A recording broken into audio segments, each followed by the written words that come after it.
वत्सान मुंचन क्वचित समय क्रोश संजात हास।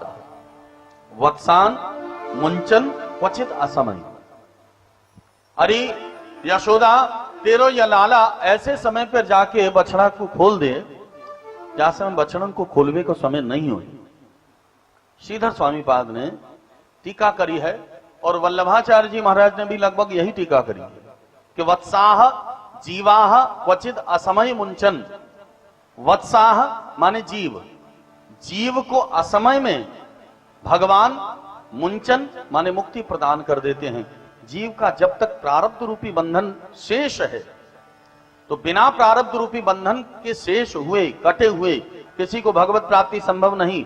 लेकिन ठाकुर अगर कृपा करें तो उनके पास में एक ऐसा वीटो पावर है कि इस वीटो पावर के द्वारा असमय जब तक प्रारब्ध का बंधन शेष है फिर भी ठाकुर उस पर कृपा करके उसे मुक्ति प्रदान कर देते हैं। प्रेम से बोलो राधे राधे।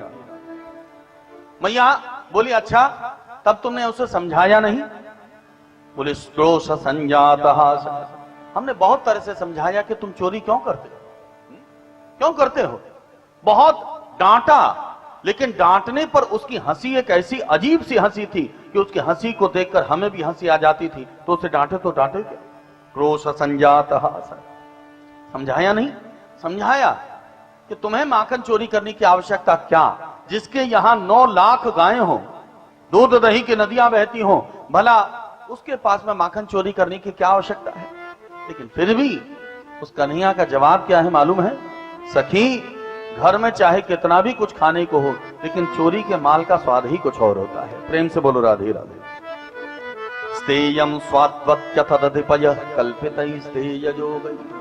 अच्छा ऐसा कहा, तब आज से आप एक काम करना कि दूध दही के जितने माट मटके हैं सबको छीके पर टांग देना, हाथ ही नहीं आएगा, चोरी कहां से करेगा।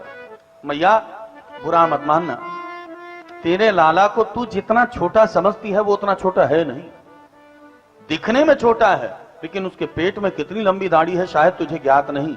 वो अकेला कभी नहीं आता है, सभी मरकान भोक्षण विभजति सचिन्नात्य भांडम भिन्नत।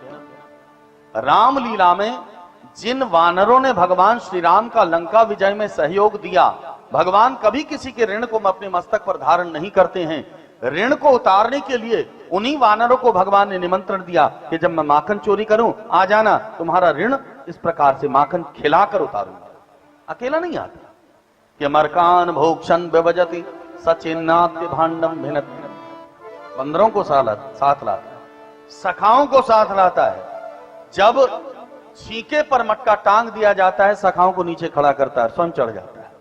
एक दिन अचानक ठाकुर एक सखी के यहां पर गए, छीके पर मटका टंगा हुआ, सखाओं को नीचे खड़ा किया, स्वयं ऊपर चढ़ गए। चोरी करने को हुए कि इतने में घंटा नजर आया। जो घंटा दिखा, ध्यान दीजिएगा कि ठाकुर की लीला में प्रत्येक वस्तु चिन्मय होती है, जड़ नहीं होती है, चैतन्य होती है। तो ठाकुर उस घंटे से बोले खबरदार, मैं जब तक माखन चोरी करूं बजना मत। घंटा बोला ठीक है प्रभु, प्रेम से पाइए, प्रेम से पाइए। ठाकुर ने बंदरों को खिलाया, नहीं बजा। सखाओं को खिलाया, नहीं बजा। लेकिन जैसे ही ठाकुर ने माखन लेकर अपने मुंह में धारण किया, धारण करते ही तुरंत घंटा ढंग ढंग ढंग ढंग करके बज उठा। और जो बजा, बजते ही सखी की नींद टूट गई। डंडे को धड़ाम से जो दे मारा, सखा लोग नीचे से 9-2-11 हुए, ठाकुर नीचे धड़ाम से गिरे। सखी ने कन्हैया को पकड़ा, दारी के आज पकड़ में आयो, अब मैं मैया को दिखाऊंगी कि तेरे लाला ने प्रत्यक्ष चोरी करी है या नहीं। कन्हैया बोले सखी तेरे से तो बाद में निपटेंगे, पहले इस घंटे से 2 हाथ करें। भगवान घंटे से बोले एक नहीं, घंटे मैंने तेरे से कहा था कि तू खबरदार मत बजना, फिर तू बजा क्यों? बोले महाराज आपके शास्त्रों में ही ये लिखा हुआ है कि जब जब ठाकुर को भोग लगाया जाता है तब तब घंटी बजा दी जाती है।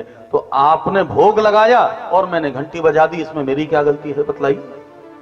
कोई है गलती? सखी ने बांध कर कन्हैया को जान आरंभ किया। कन्हैया ने बुलाया, सखी तू बांध के गई और मैं खोल के भागा, तो कैसे बंधेगा? बोले मेरे बांधने के लिए मैं जो गांठ बताऊं बस उसी से मैं बंधूंगा। तो फिर बता कैसे बताऊं? ये गांठ खोल तो सही। सखी इतनी भोली कि गांठ खोल दिया। अब बतलाओ वो गांठ कौन सी है जिससे तुम्हें बांधा जाए? कन्हैया बोले सखी हाथ आगे कर। सखी ने अपना हाथ आगे कर दिया। ध्यान से देखना कि कैसे बांधना है। एक करके ऐसे करके ऐसे करके ऐसे करके ऐसे करके ऐसे करके ये मारी। समझ में आई? बोले बिल्कुल समझ में आ गया। पहली गांठ। दूसरी गांठ? बोले अब ऐसे करके ऐसे करके ऐसे करके ऐसे करके। आई बात? बोले बिल्कुल समझ में आ गई। दो गांठों में बांध कर, कन्हैया ये गांठ तो मेरी समझ में आ गई, अब तू खोल, मैं तुझे बांधूंगा, मैं तुझे बांधूंगी। भगवान बोले मैंने तुझे खोलने के लिए नहीं बांधा है, तू यहीं रह, मैं तो यहां से ये चला और वो चला। कन्हैया वहां से 9 2 11 हो। मैया इतना उत्पात करता है, इतना उत्पात करता है कि क्या बताऊं। सखियां एक काम करो कि आज से दूध दही के माट मटके में दूध दही मत रखना। जब माखन ही नहीं रहेगा तो किसकी चोरी करेगा? मैया बुरा मत मानियो, तेरे लाला से बचने के लिए हमने एक दिन ये उपाय भी किया। जितना माखन है वो सब माखन हमने हटा लिया। जब माखन ना मिलो तो मारे गुस्सा के मैं और मेरे पतिदेव मेरे पास में सोए रहे थे। चुपचाप आयो, दारी के ने मेरी चुटिया पकड़ी और मेरे पतिदेव की चुटिया पकड़ी, दोनों की चुटियान को पकड़ के एक गांठ मारी और हौआ, अरे भूत आए गयो, अरे भूत आए गयो। वो कहे कि मुंह को छोड़ो, मैं को भूत ने पकड़ लियो, वो कहे कि मुंह को छोड़ो, मैं को भूत ने पकड़ लियो। ऐसी हालत, अब एक दूसरे में छीना झपटी हवे लगी, ऐसो करके वो भाग जाए। अच्छा ऐसा उत्पात? बोले हाँ। और कहां तक कहूं कि माखन के माट मटके को सारा कुछ खाली कर देता है और खाली करके फोड़ फाड़ कर वहां से भाग जाता है। एक दिन तो सारे घर को उसने अपवित्र कर दिया। मैया कहां तक बताऊं। एवं धार्ष्यान कुरुते उशते मेहनादी निवास्तव स्तेयोपायैर्विरचित कृति सुप्रतीको यथास्ते। मेहनादी निवास्तव। मैया के समक्ष सखियों ने विशाल विशाल श्लोकों में इन माखन चोरी लीला का वर्णन किया, शिकायत करी है। कारण है कि ब्रजगोपियां जितने लंबे श्लोकों में शिकायत करने के लिए यहां पर आई हैं, श्रीमद् भागवत में ये सबसे लंबे श्लोकों में से ये एक हैं। जानती हैं, चाहती हैं ब्रजगोपिकाएं कि कन्हैया हमारे घर में माखन चोरी करने के लिए तो आई ही, लेकिन जब माखन चोरी करके चला जाए तो ब्रजगोपियां छटपटाकर कन्हैया को दर्शन जब नहीं कर पाती हैं तो माखन चोरी की शिकायत के बहाने मैया के पास पहुंच जाती हैं। और जितनी लंबी शिकायत होगी उतनी लंबी शिकायत के समय हमें कन्हैया का दर्शन प्राप्त होगा। बस इसीलिए ज्यादा से ज्यादा देर तक सब ब्रजगोपियां शिकायत कर रही हैं।